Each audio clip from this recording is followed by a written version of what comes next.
The night they celebrated my downfall was the night they unknowingly gave me my freedom. I did not understand the full meaning of that thought when it first crossed my mind, but I remember the exact moment it appeared. I was sitting at the center of a long mahogany table inside the Whitmore family estate on Christmas Eve.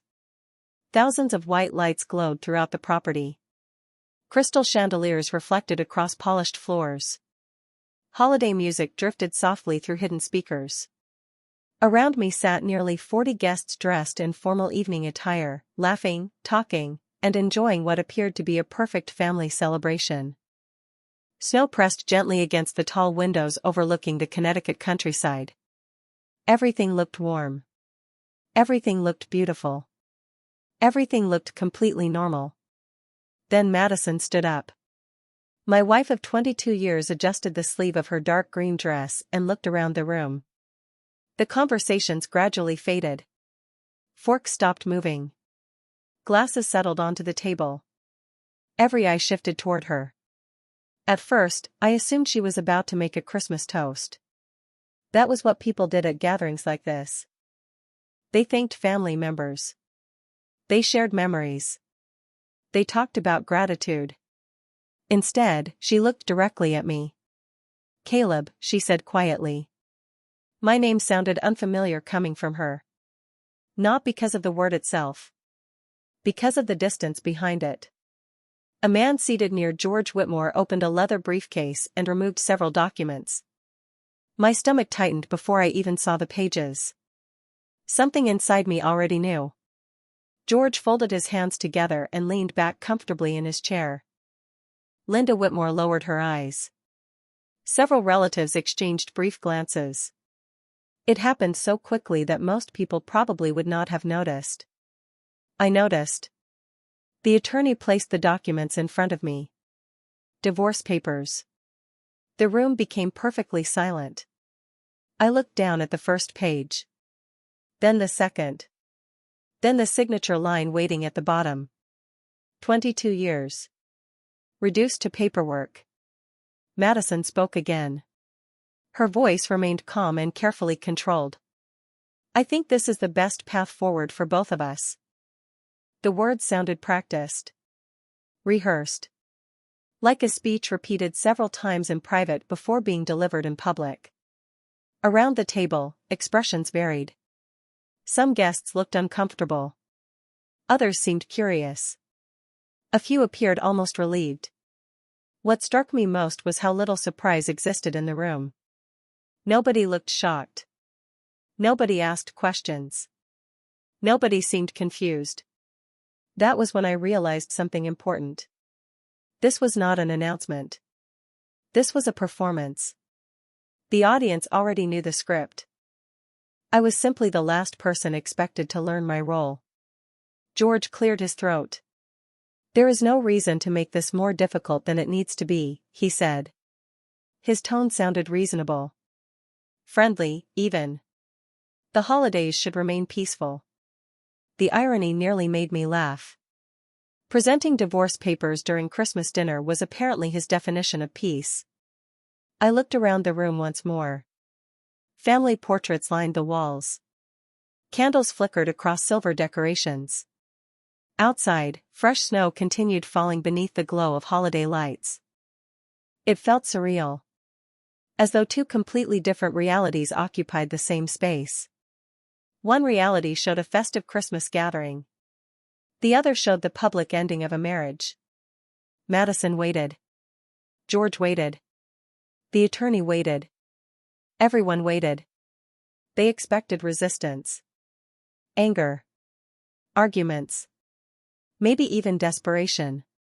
Instead, I remained silent. Not because I was weak. Not because I was defeated.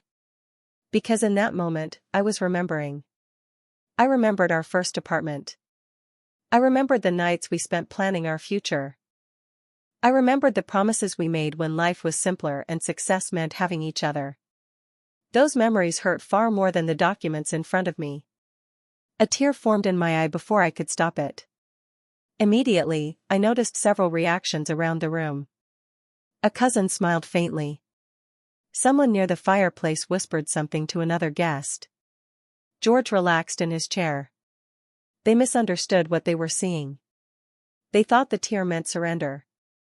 They thought it meant I had lost. The truth was much different. I was not mourning my future. I was mourning the past. The marriage I once believed would last forever had already disappeared long before this night. Slowly, I reached for the pen. The room grew even quieter. The attorney slid the paper slightly closer. Madison watched me carefully. Then I signed my name. Caleb Thornton. The sound of the pen against paper seemed louder than the Christmas music itself. A wave of relief moved through the room. Several people smiled. One guest even laughed softly. They believed the story was over. What none of them knew was that 72 hours earlier, a phone call had changed everything. Edit 72 hours before I signed those papers, I was sitting alone in my home office watching snow collect along the fence line behind our house when my phone rang. The number was unfamiliar. Normally I ignored calls from numbers I did not recognize, but something made me answer. Mr. Caleb Thornton, a calm voice asked. Speaking. The caller paused briefly. My name is Michael Bennett. I apologize for contacting you unexpectedly, but I believe we need to meet. His voice carried the confidence of someone accustomed to handling important matters. I glanced at the clock. It was just after 6 in the evening. Madison was out attending a holiday fundraiser with several friends, leaving the house unusually quiet. What is this regarding? I asked. Another short pause followed. Your grandfather. The words immediately captured my attention. My grandfather had passed away more than 12 years earlier. He had been a practical man who disliked attention and rarely discussed family finances. Most of my memories involved fishing trips, long drives through rural Vermont, and conversations about character rather than money. There must be some mistake, I said. There is no mistake, Mr. Thornton. His answer came without hesitation. Your grandfather left instructions many years ago. Those instructions concern you directly. I sat forward in my chair. The snowfall outside suddenly seemed less important. What kind of instructions? That is something I would prefer to discuss in person. He provided an address in Manhattan and requested a meeting the following morning. Before ending the call, he added one final sentence. Your grandfather anticipated this moment long before either of us did. Then the line went dead. I remained seated for several minutes staring at my phone. The house felt strangely still. The Christmas tree in the corner glowed softly. Holiday music played from a speaker in the kitchen. Yet something had shifted. A feeling I could not explain settled into the room. When Madison returned later that night, she seemed distracted. She spoke about decorations, guests, and plans for the upcoming Christmas gathering at her parents' estate. I considered telling her about the phone call. For some reason, I did not. Maybe curiosity stopped me. Maybe instinct. Instead, I listened and nodded while my thoughts remained somewhere else entirely. The next morning I left before sunrise. Interstate traffic was light, and the city slowly emerged through the winter darkness as I approached Manhattan. The building Michael had selected was elegant without being flashy. The receptionist greeted me by name before I introduced myself, which immediately suggested this meeting had been arranged carefully. A few minutes later, I was escorted into a conference room overlooking the city skyline. Michael Bennett stood waiting beside a long polished table. He appeared to be in his early 60s. Gray hair. Dark suit. Calm expression. The kind of man who spoke only when necessary. After we shook hands, he invited me to sit. Several folders rested on the table, but he did not open them immediately. Instead, he studied me for a moment. You remind me of him, he said. Your grandfather. I smiled slightly. I hope that is a compliment. It is. He folded his hands together. Before we discuss anything else, there is something important you should understand. His tone grew more serious. Over the next few weeks, you are going to learn things about your family and your life that have been hidden for a very long time. I frowned. What exactly does that mean? Michael glanced too. As I drove home from Manhattan, Michael Bennett's warning stayed with me. Watch carefully how people treat you before they know what you know. The sentence repeated itself in my mind for the entire trip. At first, I assumed he was speaking about business. Maybe legal matters. Maybe family history. But the more I thought about it, the more personal it felt. By the time I pulled into the driveway, snow had begun falling again. Soft flakes drifted beneath the glow of the porch light. Through the front window, I could see Madison moving around the kitchen. The sight should have felt comforting. Instead, I found myself studying it from a distance. Not because I no longer loved her. Because for the first time in years, I was wondering whether I truly understood the life we had built together. The strange thing about memory is that it often returns when we need it most. That night, while Madison spoke about holiday plans and Christmas preparations, my mind drifted backward. Back to the beginning. Back to a time when everything seemed simple. I first met Madison at a community charity event in Hartford. Neither of us came from extraordinary circumstances. We were young, ambitious, and optimistic about the future. I remember spending half the evening trying to think of a reason to start a conversation with her. When I finally did, what began as a few polite minutes turned into hours. We talked about family, work, dreams, and places we wanted to visit someday. By the end of the night, I knew I wanted to see her again. Our early years together were not glamorous. We lived in a small apartment with aging appliances and a heating system that seemed to fail whenever winter temperatures dropped below freezing. The furniture came from garage sales and second-hand stores. We did not care. Some of the happiest moments of my life happened in that apartment. Friday nights meant takeout containers spread across a coffee table and old movies playing in the background. Sunday mornings meant coffee, pancakes, and conversations about the future. Back then, success felt different. Success meant building something together. When we bought our first home, we celebrated by sitting on the living room floor eating pizza because our furniture had not arrived yet. Madison laughed so hard that evening she nearly dropped her drink. I can still hear that laugh if I think about it long enough. Looking back, I realize those years shaped everything that came afterward. The problem was that success slowly changes the environment around people. Sometimes it changes the people too. As our careers advanced, life became more comfortable. The houses became larger. The dinners became more formal. The social circles became more selective. Somewhere along the way, appearances started carrying more weight than they once had. Nobody embodied that shift more than George Whitmore. Madison's father always viewed life as a competition. Every gathering became an opportunity to compare achievements. New promotions. New investments. New properties. Every conversation eventually returned to status. At first, I ignored it. Then the comments became more frequent. Small observations disguised as jokes. Questions designed to measure success.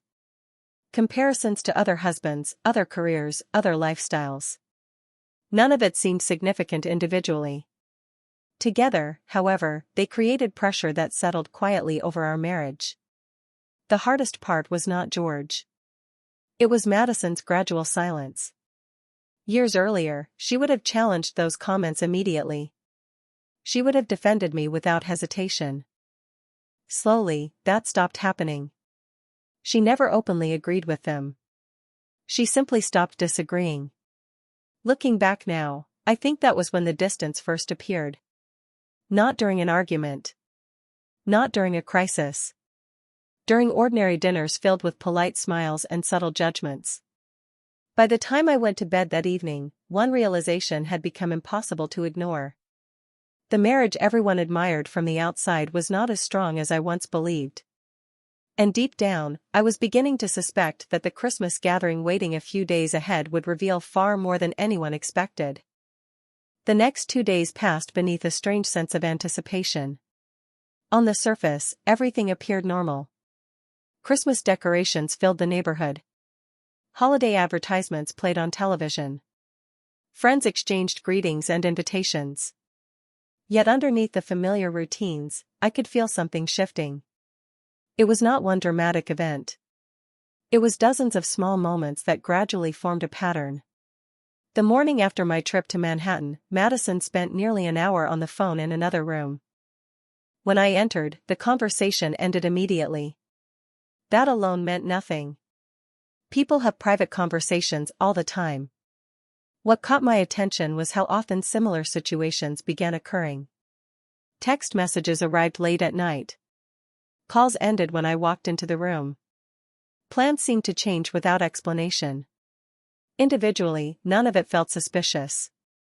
Together, it created the uncomfortable feeling that everyone around me possessed information I did not. A few days earlier, I would have ignored those signs completely. Michael Bennett's warning changed that. Watch carefully how people treat you before they know what you know. The more I observed, the more difficult it became to dismiss what I was seeing. On the afternoon before Christmas Eve, Madison mentioned the family gathering at the Whitmore estate. Dad has invited several business associates this year, she said while reviewing a guest list on her tablet. It is going to be a large event. I nodded. George always preferred large audiences. The size of a gathering often seemed more important to him than the gathering itself. Everyone is excited, Madison continued. It should be a wonderful evening. Her words sounded natural, but something about her expression felt rehearsed. Not dishonest exactly. Just careful. As though she were following a script she had already memorized. Later that evening, we attended a holiday dinner hosted by one of George's longtime friends. Events like that had become increasingly common over the years. Expensive restaurants. Elegant venues. Conversations centered around investments, acquisitions, and professional accomplishments. I spent most of the evening listening. At one point, a guest asked about my work. Before I could answer, another man laughed and said, "Caleb has never been interested in chasing the biggest opportunities." Several people smiled politely. The comment was framed as a compliment, but everyone understood its real meaning. Years earlier, Madison would have defended me immediately. She would have reminded them that success is measured in different ways. This time she simply looked down at her glass and remained silent. That silence lasted only a few seconds. Somehow it felt much longer. Driving home through falling snow later that night, I found myself thinking about my grandfather. He often said that people reveal their character through repetition. Not through one major decision. Through hundreds of small choices made over time. Looking back, I realized that was exactly what had happened. Nobody in the Whitmore family had suddenly changed. The signs had always been there. I simply chose not to see them. Christmas Eve arrived beneath gray skies and fresh snowfall. The world looked like a holiday postcard. Church bells echoed across town. Families carried gifts into warmly lit homes. Children built snowmen in front yards. Everything felt peaceful. Around noon, my phone rang. Michael Bennett. I stepped outside onto the back porch before answering. Cold air rushed across the yard. "Good afternoon, Caleb," he said. "I wanted to ask you one question." "What is that?" I replied. "Have you been paying attention?" His voice remained calm. "More than usual," I admitted. "Good." A brief silence followed. "Then remember this. By tomorrow, you will understand far more than you do today." Before I could ask another question, he wished me a Merry Christmas and ended the call. I stood there staring across the frozen yard for several moments. Then I slipped the phone into my pocket and returned inside. Madison was preparing to leave for her parents' estate. She looked composed. Confident. Almost relieved. Watching her gather her things, I felt a strange certainty settle over me. Whatever was waiting at that Christmas gathering had already been planned. The only thing left was for the performance to begin. The drive to the Whitmore estate took just under an hour, yet it felt much longer. Snow lined the roads in smooth white banks, and Christmas lights glowed from nearly every house we passed. Madison spent most of the trip looking out the passenger window. Occasionally she checked her phone. Occasionally she smiled at a message. We exchanged only a handful of words. The silence between us was not hostile. It was something colder. It was the silence of two people standing on opposite sides of a decision neither wanted to discuss openly. By the time we reached the estate, darkness had settled across the countryside. The property looked magnificent. Thousands of white lights wrapped around trees, fences, and stone walkways. Luxury vehicles filled the circular driveway. Guests arrived carrying gifts and bottles of wine while attendants guided them toward the entrance. The entire scene looked like something from a holiday magazine. Yet the moment I stepped from the car, I felt an unexpected sense of certainty. Whatever was waiting inside that house had already been decided. The only thing remaining was for everyone to play their assigned roles. George Whitmore greeted guests near the foyer like a man hosting an important corporate event rather than a family Christmas celebration. He shook hands, laughed loudly, and moved through the crowd with practiced confidence. When he saw me, he crossed the room immediately. "Caleb," he said warmly, placing a hand on my shoulder. "I am glad you could make it." The wording struck me instantly. Not Merry Christmas. Not good to see you. Glad you could make it. The phrase sounded less like a greeting and more like confirmation. As if my presence had been essential. "Would not miss it," I replied. His smile lingered for a fraction too long before he turned toward another guest. Throughout the evening, similar moments continued appearing. Relatives who rarely spoke to me suddenly seemed interested in conversation. Family friends stopped by to exchange pleasantries. Several guests watched me when they thought I was not looking. Every interaction felt perfectly normal on its own. Together, they felt coordinated. Like people quietly checking attendance before an event began. The estate itself was beautiful. A towering Christmas tree filled the main hall. Crystal ornaments reflected golden light in every direction. Soft music drifted through hidden speakers. Servers moved gracefully between guests carrying trays of food and drinks. Yet despite the warmth of the setting, I could not shake the feeling that I was standing inside a carefully prepared stage. Around 6:30, I noticed a man enter through a side doorway carrying a leather briefcase. He was dressed professionally, but not like a guest. He looked like someone arriving for business. George spotted him immediately and guided him toward a private sitting room near the library. 10 minutes later, Madison quietly excused herself from a conversation and followed them. The door closed behind her. I watched from across the room without moving. 20 minutes passed. Then 25. When the door finally reopened, all three emerged with composed expressions. Nobody looked surprised. Nobody looked emotional. They looked prepared. That was the moment the final pieces began falling into place. Dinner was announced shortly afterward. Guests moved into a grand dining room illuminated by candlelight and crystal chandeliers. Place cards had been arranged with unusual precision. I found my assigned seat and immediately noticed something interesting.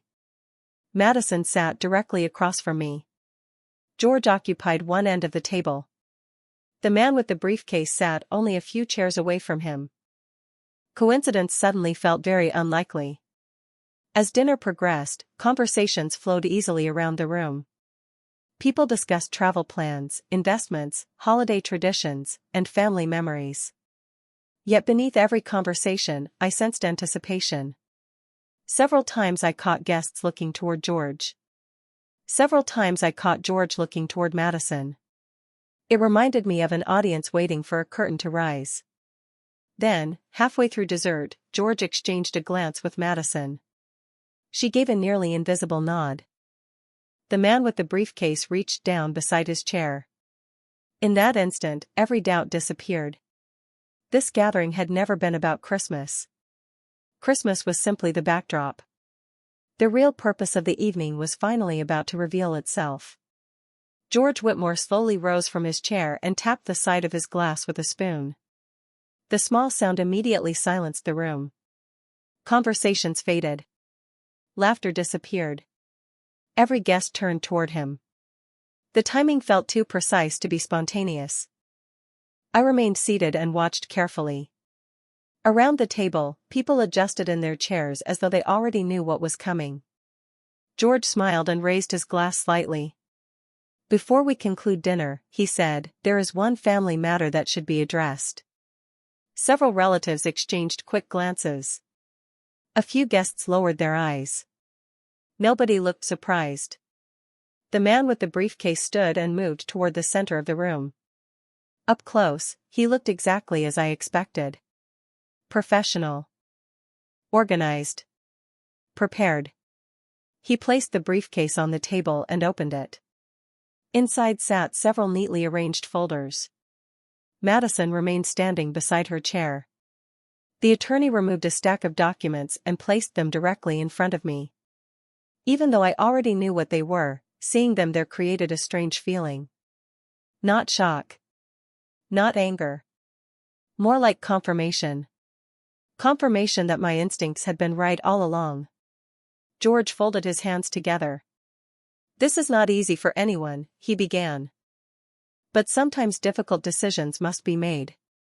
The statement sounded carefully rehearsed. Madison looked toward me. Her expression remained calm, but there was tension behind it. "Caleb," she said softly, "we have been growing apart for a long time." The room stayed silent. "I think we both know that." Her words echoed through the dining room. Snow continued falling outside the tall windows. Christmas lights reflected across crystal decorations. The contrast felt almost unreal. A holiday celebration on one side. The public ending of a marriage on the other. After a great deal of thought, Madison continued, "I believe this is the best path forward." Several relatives nodded sympathetically. The attorney opened the folder and positioned the signature pages toward me. Every document had already been prepared. Every page had already been reviewed. This was not a discussion. It was an execution of a plan. I glanced around the room once more. The reactions told their own story. Some people appeared uncomfortable. Others seemed relieved. A few looked almost eager. One cousin could barely hide his curiosity. Another guest stared openly, waiting for my response. They expected resistance. They expected a scene. They expected me to argue, plead, or defend myself. Instead, I remained quiet. Michael Bennett's words returned to me once again. "Watch carefully how people treat you before they know what you know." Sitting there beneath the Christmas lights, I finally understood the true meaning of that advice. The documents themselves were not the lesson. The behavior surrounding them was. Every glance. Every whisper. Every expression. Every decision. The room was revealing far more than the divorce ever could. My attention shifted to Madison. 22 years. Thousands of shared memories. Countless ordinary moments. Looking at her, I realized something painful. The marriage had not ended tonight. Tonight was merely the announcement. The real ending had happened gradually over years of silence, distance, and unspoken disappointment. That realization hurt more than the paperwork in front of me. I lowered my eyes toward the documents. My vision blurred slightly. A tear formed before I could stop it. Immediately, I noticed several reactions. George relaxed. One guest exchanged a knowing smile with another. Someone quietly exhaled in relief. They misunderstood completely. They believed the tear represented defeat. They thought I was mourning the future. The truth was very different. I was mourning the past. I was grieving the life I thought we still had. The life that had quietly disappeared long before anyone placed papers in front of me. I reached toward the documents and rested my hand near the signature line. The room became even quieter. The attorney waited. Madison waited. Everyone waited. Yet while they believed they were witnessing the end of my story, my thoughts drifted somewhere entirely different. To my grandfather. To Manhattan. To the folders Michael Bennett had refused to fully explain. Whatever secret he had been protecting was still waiting in the shadows. And deep down, I had the growing feeling that the most important part of this story had not happened yet. The pen felt surprisingly light in my hand. Around me, nearly 40 people waited for a reaction. They wanted hesitation. They wanted resistance. Some probably wanted anger. Instead, all they received was silence. I looked down at the signature line and thought about everything that had brought me to that moment. 22 years earlier, Madison and I had stood together promising to build a life. Neither of us imagined that promise would eventually end beneath Christmas lights and the watchful eyes of relatives. Yet life rarely ends where people expect it to begin. A second tear slipped down my cheek. Across the table, I noticed George Whitmore relax visibly. He interpreted my tears exactly the way he wanted to. So did most of the room. They believed they were witnessing a defeated man accepting an unavoidable outcome. In reality, they were witnessing something very different. I was not grieving the divorce itself. I was grieving the realization that the marriage had quietly disappeared years ago. The paperwork simply made it official. Slowly, I signed my name. Caleb Thornton. The pen moved smoothly across the paper. No shaking hand. No dramatic pause. Just a signature. The attorney immediately reached forward and collected the documents. The moment he did, something fascinating happened. The atmosphere changed. Not dramatically. Subtly. Yet once I noticed it, I could not ignore it. Shoulders relaxed around the room. People exhaled. Several relatives exchanged satisfied glances. One guest smiled into his wine glass. Another quietly whispered something that caused a nearby cousin to laugh under his breath. They believed a chapter had ended exactly as planned. Looking around the room, I realized how much people reveal when they think they have won. George lifted his glass and offered a measured smile. "I know this was difficult," he said. The statement sounded compassionate, but it felt strangely hollow. Madison remained standing beside her chair. Her expression was more complicated. She looked relieved, certainly. Yet there was something else there as well. Uncertainty. As though my reaction had not matched the version she expected. Perhaps she expected an argument. Perhaps she expected me to challenge her decision. Perhaps she expected me to fight for something that had already been gone for years. Instead, I had simply accepted reality. Sometimes acceptance unsettles people more than conflict. The attorney placed the signed papers back into his folder. Dinner conversation slowly resumed. Forks moved again. Glasses clinked softly. Holiday music continued drifting through the room. Watching everyone return to normal conversation felt surreal. Less than 5 minutes earlier, my marriage had officially ended. Now guests were discussing travel plans and holiday shopping as though nothing unusual had happened. The experience taught me something important. Most people are not interested in your pain. They are interested in the version of the story that allows them to continue comfortably. Looking across the room, I found myself thinking about Michael Bennett. About Manhattan. About my grandfather. During our meeting, Michael had shown remarkable patience. He never rushed. He never revealed more than necessary. Looking back, I understood why. Some truths require timing. If he had explained everything immediately, I might have missed the lesson unfolding around me. Tonight was never about legal documents. Tonight was about clarity. Every person in that room had revealed exactly who they were when they believed I had nothing left to offer. That realization carried far more value than money ever could. A few minutes later, I excused myself and stepped outside onto a covered stone terrace overlooking the snowy property. Cold air filled my lungs. The estate glowed behind me. Laughter drifted through the windows. Snowflakes moved lazily beneath the outdoor lights. For the first time that evening, I felt completely calm. Not happy. Not sad. Clear. The strange thing about losing an illusion is that it hurts at first. Then it becomes liberating. I stood there watching the snowfall while remembering one final thing my grandfather used to say.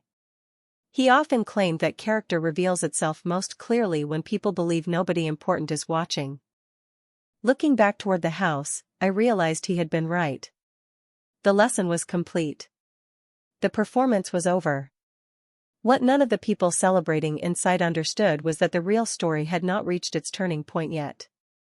In less than 2 weeks, a meeting in Manhattan would force every person involved to confront a truth they never saw coming. The first week of January arrived beneath cold skies and steady winter rain. Christmas decorations disappeared from storefronts. Holiday music faded from restaurants. For most people, life returned to normal. For me, life was entering a chapter nobody around me had anticipated. 2 weeks after the Christmas gathering, a legal review meeting was scheduled in Manhattan to finalize financial matters related to the divorce. Madison arrived with her attorney, Samuel Pierce. George and Linda accompanied her. Their confidence seemed unchanged from the night at the estate. They spoke quietly among themselves before the meeting began. Samuel organized folders across the conference table with the efficiency of someone who believed every important variable had already been calculated. I arrived a few minutes later with Michael Bennett. The conference room overlooked the winter skyline through enormous windows stretching from floor to ceiling. Gray clouds hung above the city. Traffic moved far below. The atmosphere felt professional, controlled, and completely different from the emotional theater of Christmas Eve. Yet I quickly realized that the same assumptions still existed. Samuel began by reviewing financial disclosures. Bank accounts. Retirement funds. Real estate holdings. Investment portfolios. The discussion continued for nearly an hour. Everything appeared routine. Every question received an answer. Every document seemed to support the narrative everyone already believed. Then Samuel closed one folder and folded his hands together. "I believe we have accounted for all relevant assets," he said confidently. Michael remained calm. "Actually," he replied, "there is one category that has not yet been discussed." The room grew noticeably quieter. Samuel frowned slightly. "What category would that be?" Michael opened a black leather portfolio resting beside him. I recognized it immediately. It was the same portfolio I had seen during our first meeting in Manhattan. He removed a thick folder and placed it carefully on the table. The sound seemed louder than it should have. George leaned forward. Madison watched silently. Samuel adjusted his glasses. Michael opened the folder and began arranging documents in neat stacks. "Several decades ago," he said, "Caleb's grandfather established a private family structure governed by specific legal conditions." Nobody reacted at first. The statement sounded technical. "Ordinary." Michael continued. "The structure remained inactive until a series of predetermined requirements were satisfied." Samuel looked down at the paperwork. His confidence began fading almost immediately. Page after page appeared before him. Formation records. Ownership certifications. Legal protections. Historical filings. The deeper he read, the less comfortable he appeared. George glanced toward Madison. Madison looked toward Samuel. Nobody interrupted. Michael continued methodically. "The activation process was completed recently. As a result, ownership transferred according to the original instructions left by Caleb's grandfather." Another document slid across the table. Then another. Silence settled over the room. It was a very different silence from the one I remembered at Christmas dinner. That silence had been filled with certainty. This silence was filled with uncertainty. Finally Samuel cleared his throat. "What exactly are we looking at?"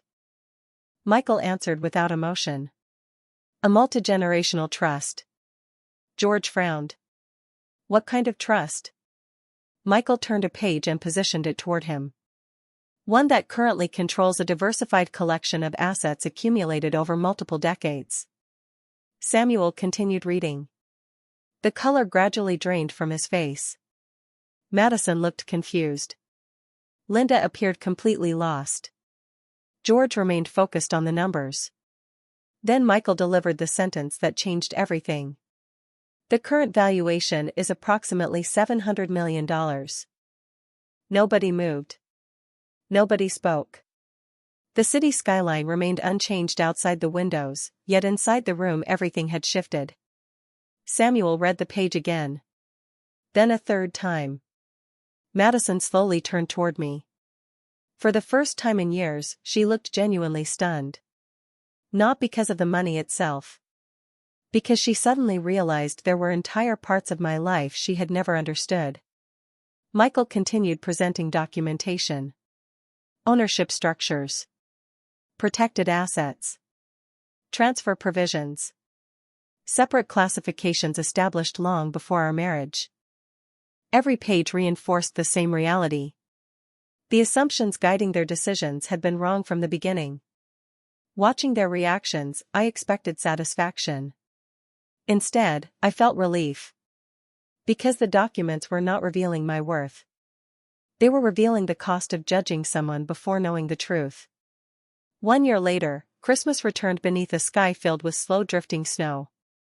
Looking out the window of my home in Vermont, it was difficult to believe how much had changed in such a short period of time. The world outside looked peaceful. Pine trees stood covered in white.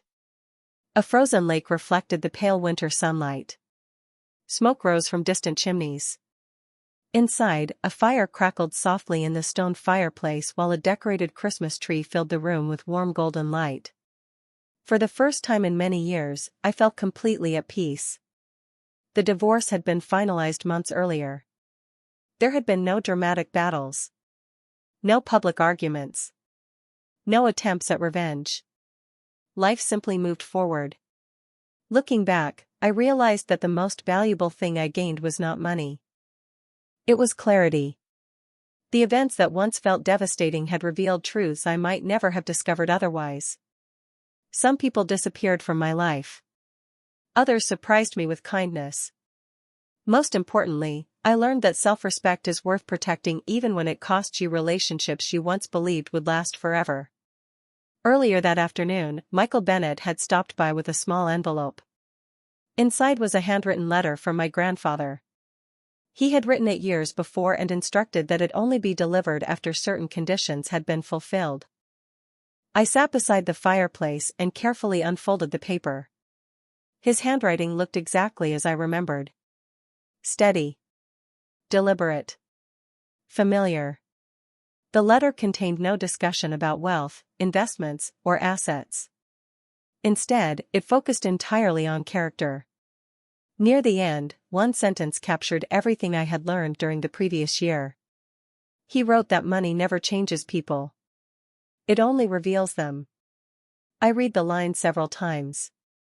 Because after everything that happened, I finally understood exactly what he meant.